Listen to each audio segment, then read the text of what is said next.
주님께서 이 자리에 함께 하십니다. 네네.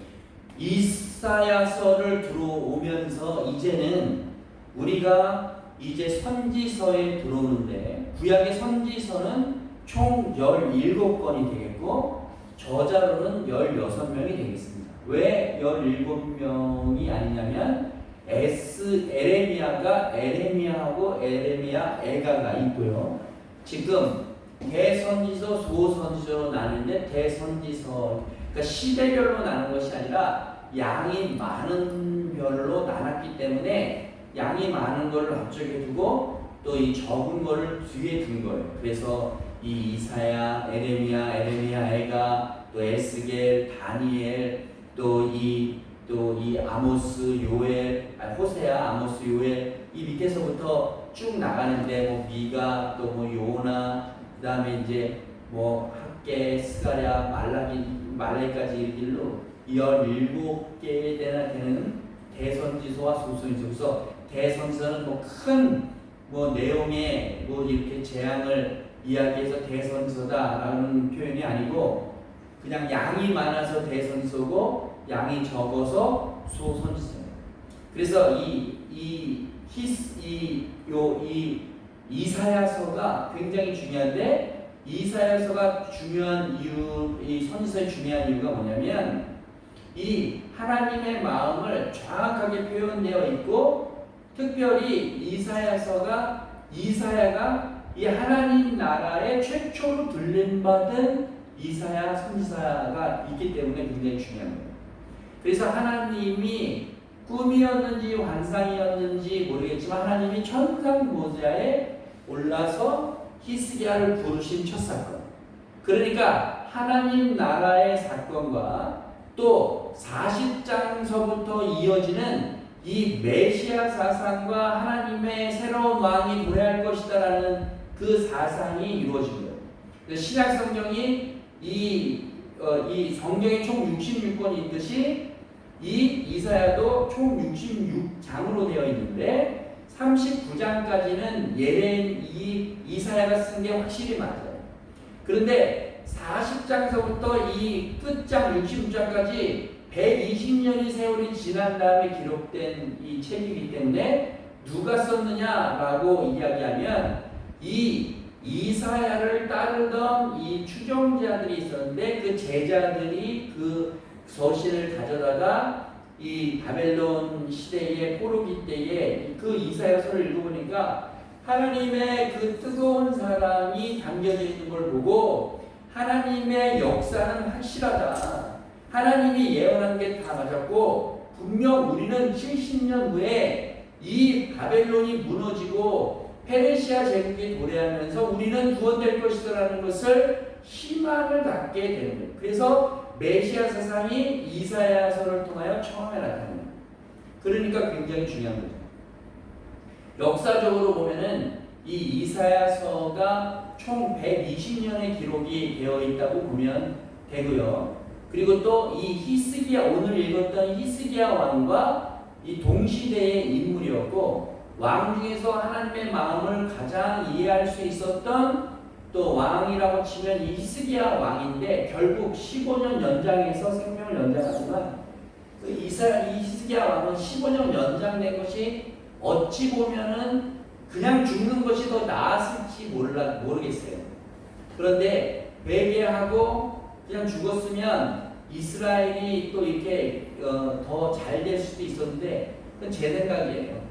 제 의견이지만 15년 연장해서 나라를 괴롭히는 악한 왕을 또 마지막에 또 낳게 되고, 또 이 페르시아 사람들을 초청해서, 페르시아 사람이 아니라 이 바벨론 사람을 초청해서 자기 왕국의 보물들을 다 보여줌으로 인해서 나라가 멸망하는 일들이 벌어지게 되는 것입니다. 그런데 이 39장까지 내용 중에 오늘은 38장을 읽었는데 38장 중에 1장서부터 10장까지는 하나님의 소명에 대해서 이야기하고 있습니다. 그렇다면 이 전체의 이 성경책에 있는 선지서의 그 주제가 뭐냐라고 얘기한다면 I will always love you. 이게 아주 중요합니다. 왜냐하면 이 JTBC에도 나왔고 예전에 그 뭐 나는 가수다에도 나왔고 또 뭐 KBS 불후의 명곡에서도 이 소양이라는 가수가 가는 데마다 부르는 노래가 I Will Always Love You. 그래서 나는 정말로 원하는 널 끝까지 사랑한다면 네가 떠나가든 네가 뭘 어떻게 하든 무슨 문제가 되든 I will always love you 라는 단어를 그 노래를 휘두인스턴 노래를 계속 부르는데 그 참 감동적인 노래이면서 하나님의 마음을 아주 잘 표현한 노래라고 할 수 있어요. 그러니까 이 이사야서가 1장서부터 39장까지 구구절절이 1장서부터 12장까지 내용, 또 13장서부터 27장까지 내용이 굉장히 중요한데 13장서부터 27장까지는 그 구루터기에서 이 베어진 구루터기에서 그러니까 이스라엘 다 멸망하고 난 다음에 베어진 구루터기에서 불에 타 없어지는 데서 새로운 싹이 나는데 그게 영어로 얘기하면 홀리시드라고 표현할 수 있지만 우리는 한국말로 얘기하면 어떤 표현을 쓸 수 있냐면은 거룩한 씨앗이라는 거룩한 씨앗이 누구냐? 거룩한 씨앗이 누굴 것 같아요? 예수 그리스도일까요? 거룩한 씨앗이? 아니에요. 항상 하나님을 추종하는 서벤트, 추종자, 종이라고 할 수 있어요. 그러니까 이 거룩한 씨앗 우리 그 청가는 이 목사님의 찬양 중에 미랄이라는 찬양이 있는데 그 미랄이 이 거룩한 씨앗을 이야기하는 거예요.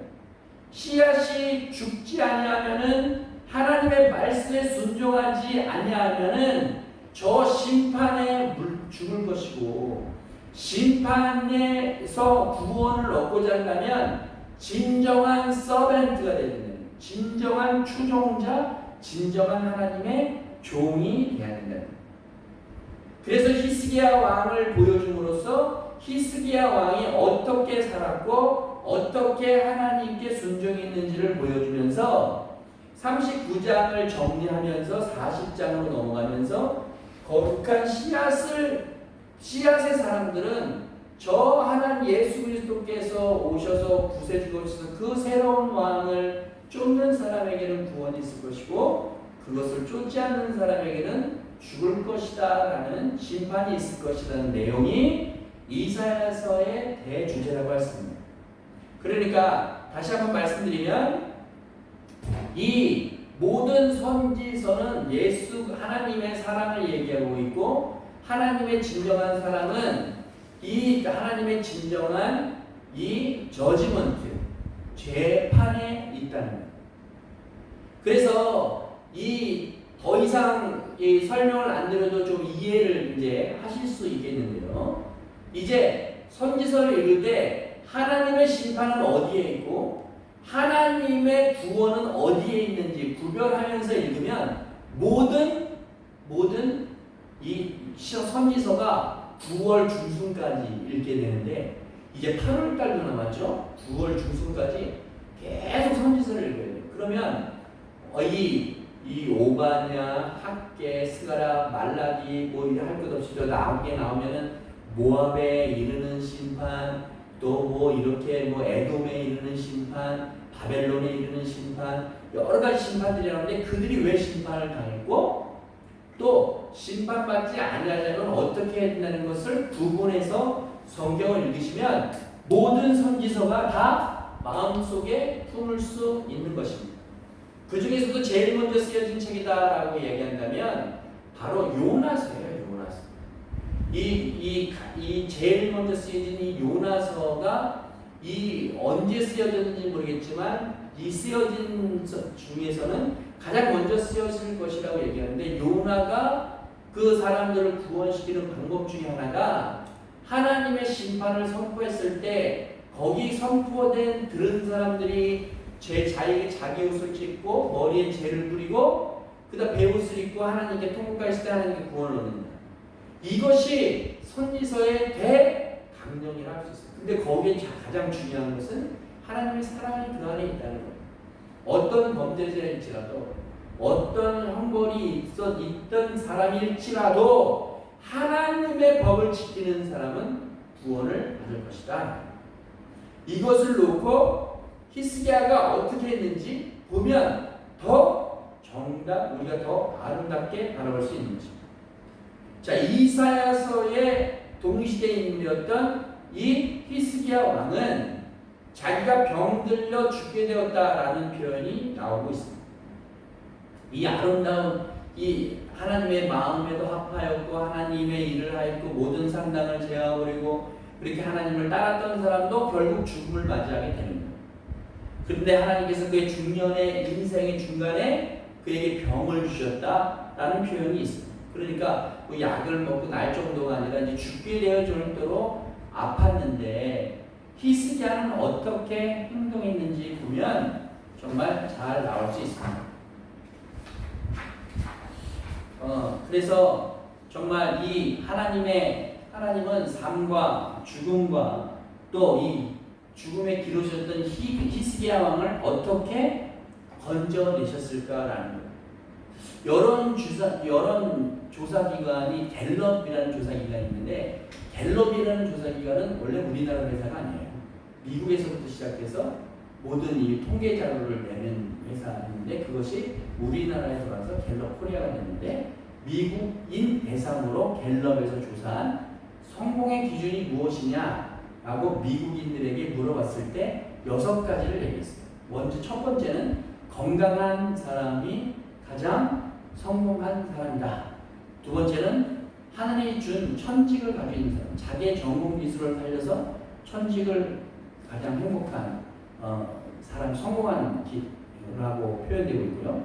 행복한 가정, 높은 지적 수준, 또 마음의 평안, 이렇게 6가지를 놓고 또 그 중에서도 좋은 친구를 가져야 된다. 그게 6가지에서 건강과 천직과 행복한 가정과 높은 지적 수준과 마음의 평안, 좋은 친구라고 6가지를 말하고 있습니다. 그렇다면 하나님의 성공 기준이 이 기준에 따라서 뭐가 될 수 있을까요? 이것은 바로 첫째로는 몸의 건강만큼 영혼도 건강해야 우리는 성공할 수 있는 것입니다. 또 두 번째로는 하나님이 주신 사명을 펼칠 수 있는 직업을 가져야 됩니다. 또 세 번째로는 주님과 동행하는 믿음의 가정이 되어야 합니다. 그렇기 때문에 우리는 남을 전도하기보다 정말 가정을 놓고 피눈물 나는 기도가 있어야 되는 거예요. 가정의 구원자가 없다면 그 가정을 다른 사람을 전도하기보다 정말 그 가정을 놓고 피눈물 나게 기도를 해야 구원 믿음의 가정을 이룰 수 있는 거예요. 그것이 땅끝에서 전도하는 거예요. 그래서 저번에 제가 그 100주년 기념교회 담임 목사님이신 그 목사님의 설교를 들으면서 이 가정이 전도가 안 되면서 다른 사람을 전도해야 된다는 것, 다른 사람을 전도한다는 것에 대한 것이 아니라 땅끝이 바로 나가 선 자리라는 것을 깨닫고 가정을 전도하는 그 마음을 품었을 때 정말 우리 가정뿐만 아니라 우리 친척 중에서도 교회 안 나가는 사람들이 있거든요. 그러면 그들이 정말 예수 그리스도를 영접할 수 있을지 기도를 해야 한다는 것을 다시 한번 또 깨달았어요. 왜냐하면 저희 친척들 중에서도 어려서부터 신앙생활을 했는데도 불구하고 성인이 돼서 교회 안 나가는 사람들이 많이 있거든요. 그들을 위해서 기도해야 된다는 것. 예전에는 우리 가정만 구원받으면 됐지라는 생각도 있지만 정말 그런 분들을 생각할 때 마음 아픈 부분이 적지 않이 있습니다. 또 정확한 지적 수준은 하나님의 말씀을 공부해야 되고 자녀들에게 그 말씀을 가르쳐야 하는 것입니다. 또 마음의 평안이 있을 때 누가 주시는 마음의 평안이 가장 큰 평안이냐면 주님이 주시는 평안을 잘 알아야 한다는 것입니다. 예전에는 교회가 있으면 그 교회의 역할은 일주일 동안 정말 교회에 아침서부터 저녁까지 열어놓으면 교회에 와서 기도하시는 성도님들이 있었어요. 저는 그런 모습을 볼 때 또 이렇게 사모님들이나 목사님들이 이제 이 신방을 가셨다가 들어오면 교회에서 눈물로 흘리는 그런 집사님이나 권사님이 이렇게 눈물을 기도하고 있으면 또 이렇게 성장하는 교회 사모님들이나 또 이렇게 목사님들은 아이고 권사님, 집사님 무슨 문제가 있어요? 같이 기도해요. 이렇게 손잡고 기도하고 또 같은 동성이라면 끌어안고 기도하는 그 모습 때문에 그 기도가 참 마음에 평화를 얻고 그런 것 같아요. 요즘에 불교가 아닌데도 템플 스테이션이라는 것을 열어서 아무나 오라 그래요. 그래서 종교성을 강조하지 않고 여기서 좀 쉬어라. 그러면서 요즘에 템플 스테이션을 굉장히 많이 오픈해서 뭐 방송에도 나오고 뭐 유튜브에도 나오는데 절 다니지 않아도 하물며 교회 나가는 사람도 이 템플 스테이션에 가서 쉬는 모습을 제가 몇 번 봤어요. 정말 이 안타까운 현실이 아닐 수 없습니다. 정말로 힘들더라도 교회에 와서 쉴 공간이 어디 있느냐를 얘기하지만 교회에 와서 낮에 1시간이라도 기도하면 그것만큼 정말 휴식이 하나님이 주신 평안을 얻는 거예요.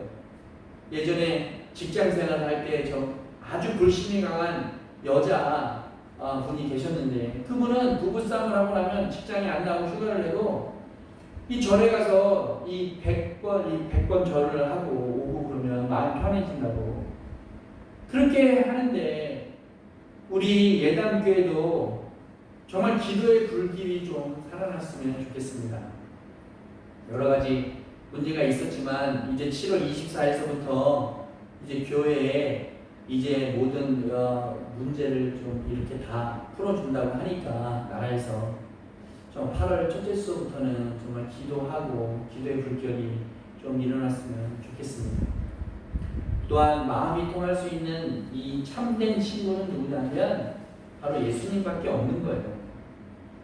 비록 나의 기준이 지금 제가 얘기한 기준이 성도님들이 생각하는 기준이 다를 수 있겠지만 말씀의 원리를 따라 삶과 신앙, 직장의 균형을 지혜롭게 잡는다면 반드시 주님께서 좋은 곳으로 채워주실 줄로 믿습니다.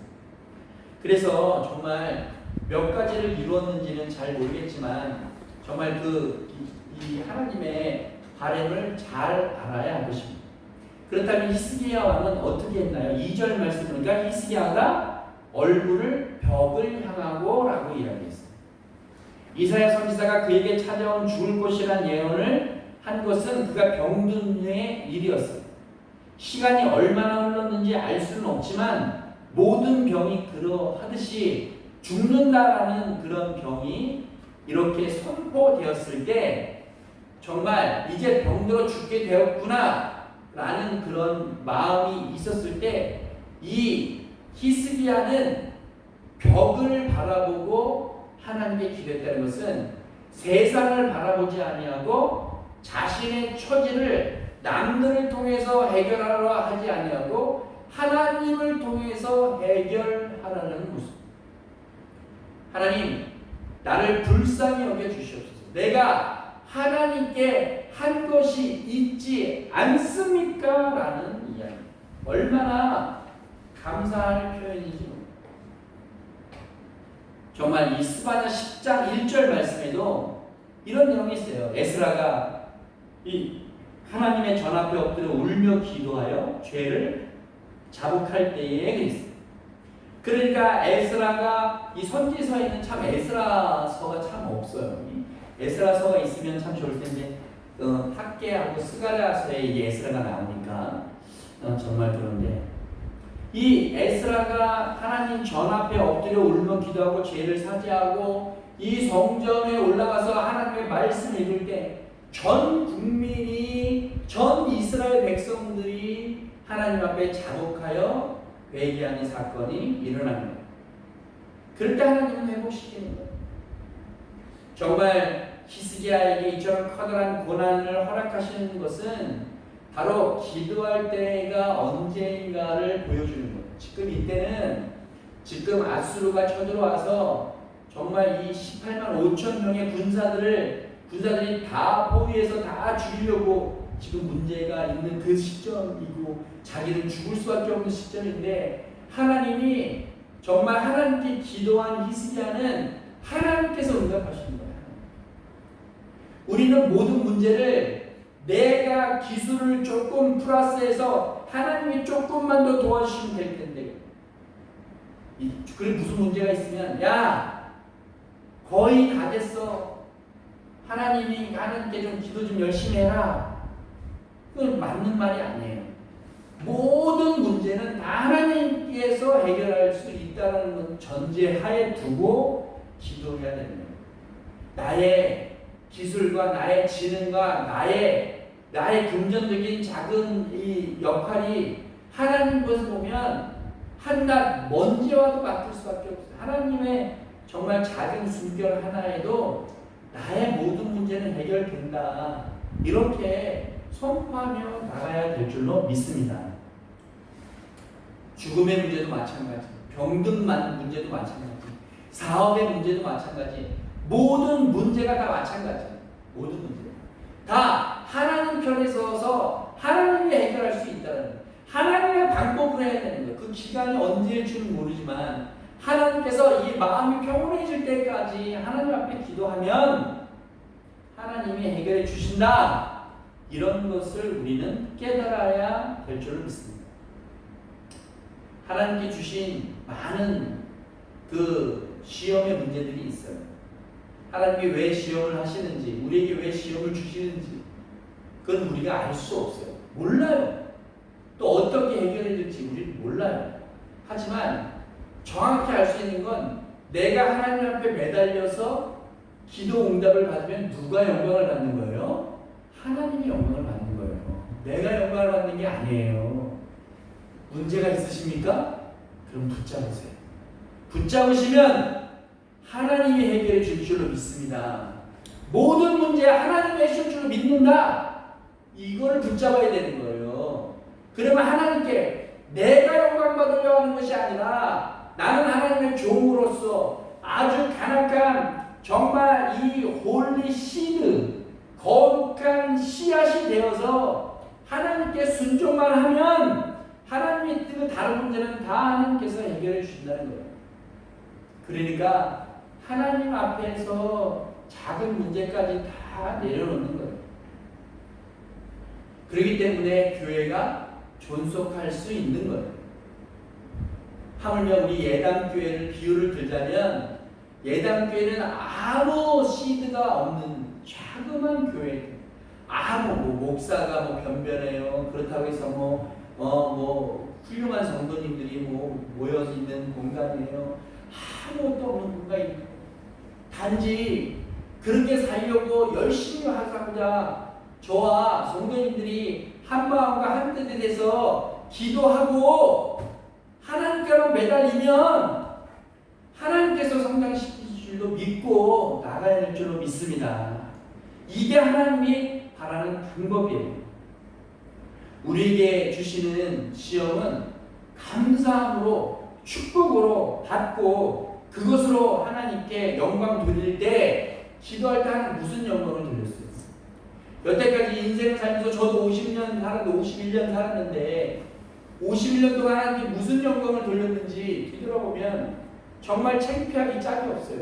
누구를 구원시켰고 누구를 뭘 했는지.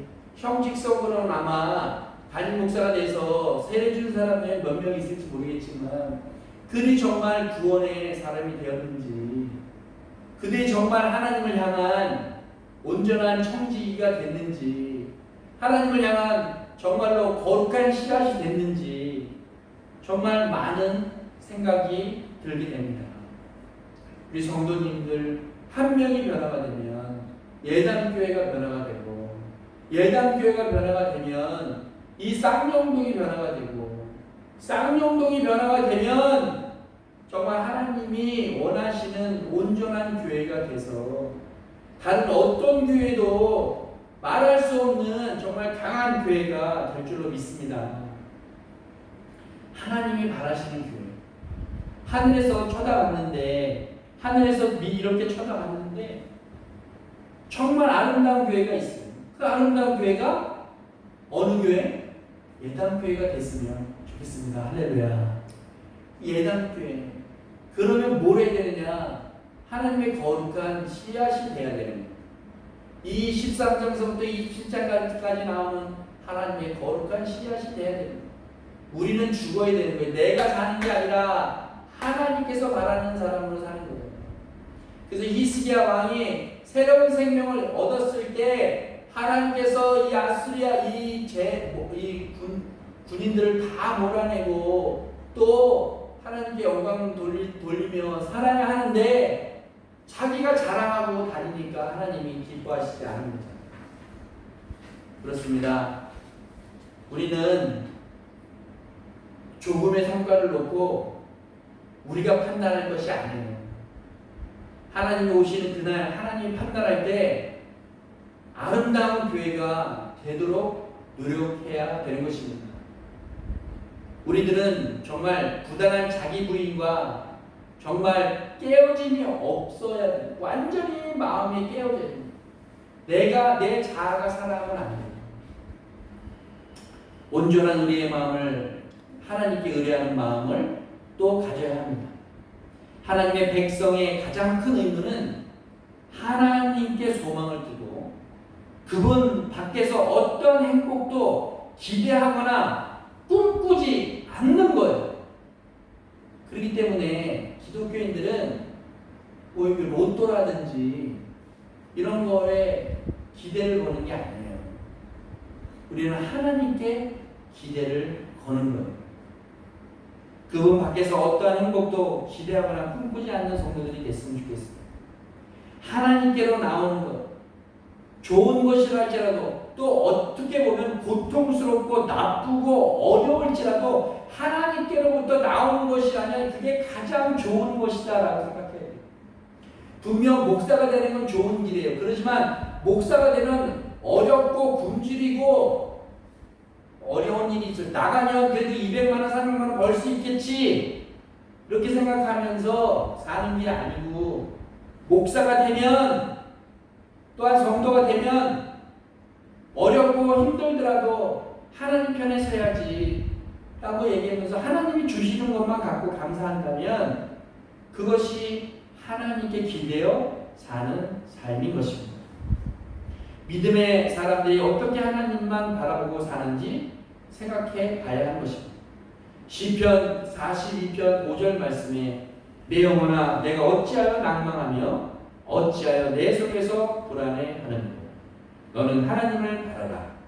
그 얼굴의 도우심을 인하여 내가 오히려 찬송하리로다. 할렐루야. 그들은 하나님만 바라며 그의 마음을 지키기 위하여 애썼습니다. 믿음으로 사는 사람들이라 할지라도 수시로 변하는 이 세상의 질서 속에서 마음의 평정을 잃어버리고 하나님만 올곧게 바라는 영혼을 잃어버릴지라도 정말 하나님께 나의 영혼을 주시해야 하는 거예요. 믿음의 선진들은 수시로 찬송하고 고백함으로써 자기 자신의 마음을 하나님께 붙들어 내었던 것입니다. 그렇기 때문에 집에 있을 때 이 찬송가를 좀 펴놓고 찬송가 한 곡이라도 좀 부르세요. 아니면 CCM이라도 좀 틀어놓고 하나님의 찬양하는 그런 찬양을 해야 하는 것입니다. 제가 발톱이 요 말씀만 하고 말씀을 정리하겠습니다. 제가 발톱이 내성 발톱이라 발톱이 안으로 자꾸 들어가서 피가 나고 고름이 나서 나중에 하도 그냥 10발가락이 다 들어길래 한번 이 발가락 한번 고쳐봐야 되겠다 생각해서 이 네일샵에서 그 내성 발톱이라고 써있길래 그 동사무소 갔다가 지나가는 길에 그 내성 발톱 치료해드립니다 라고 써있길래 거기 간 거예요. 갔는데 치료하는 건 치료하는 거지만 그 안에서 계속 찬송가가 나오는 거예요. 그래서 아니 원장님 이 찬송가가 계속 나오면 다른 사람들이 싫어할 것 같은데요 라고 얘기했더니 그 원장님은 단 한마디로 제 입을 틀어막았습니다. 저는요 하나님 없이는 못 살아요. 저는요 가게가 망하더라도 하나님을 찬양하는 사람이 될 거예요. 저는 하나님 없이 못 살아요. 그렇게 얘기하니까 얼마나 마음이 감사한지 얼마나 감사한지 몰라요. 그 가게가 잘 안 될 것 같죠? 그 가게는요 사람들이 매 시간 꽉꽉 차요. 조그만 가게인데 3명이서 시간별로 꽉꽉 차요. 그런 마음이 있으니까 하나님께서 성도들을 보내주시는 거예요. 하나님께서. 또 안 믿는 사람일지라도 거기 와서 치료를 받는 거예요. 제가 거기서 치료를 몇 번 받았는데 거기는 어린아이서부터 할아버지까지도 거기 와서 치료를 다 받더라고요. 정말 대단한 거예요. 저 그래서 원장님, 이게 원장님의 기도응답이다. 저는 이야기했습니다. 정말 그렇습니다. 내 마음의 중심이 돈에 있으면 이 정도로서의 가치가 떨어지는 거예요. 하나님이 내 마음의 중심이 하나님께 향하면 나머지 열매들은 주렁주렁 달리는 거예요. 그 열매들을 그냥 우리는 따먹기만 하면 되는 거예요. 그렇기 때문에 하나님의 사람, 중심, 거룩한 씨앗에서 나오는 그 그루터 위에 나오는 그 나무가 이 모든 그 있었던 나무들보다 더 왕성하게 자라는 역사가 일어나는 것입니다. 시편 62편 1절에서부터 2절 말씀은 나의 영혼이 잠잠히 하나님께 바라며 나의 구원이 그에게서 나는도다. 오직 저만이 나의 반석이시요 나의 구원이시요 나의 산성이시니 내가 크게 요동치 아니하리로다. 할렐루야.